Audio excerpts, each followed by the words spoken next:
bana chingi leira marpota sadugani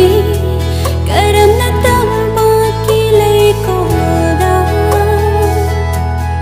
poklu bana chingi leira marpota sadugani karamna tampa kilai koda mokna bi goi ra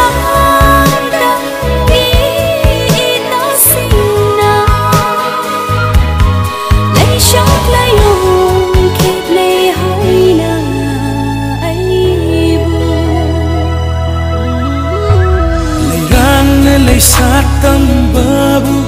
akak na balay ko lay bara chingi lay ran na hak na tamgi lay ko na sát bade sajik thabagum mangani lay ting suhena hak sajik thabagum mangani lay ting suhena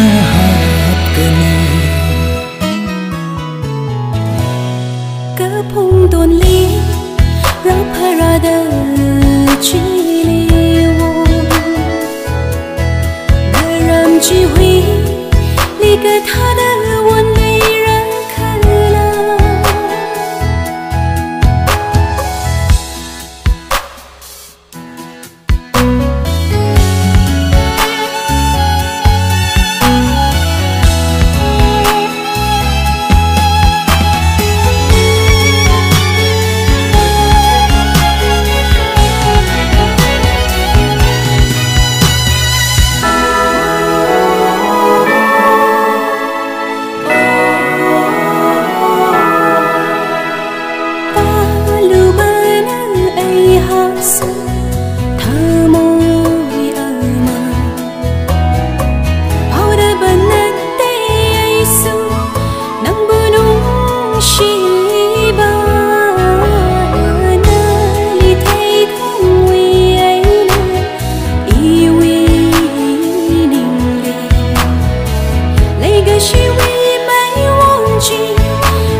nungsiba yeknava lising thok laglasu ho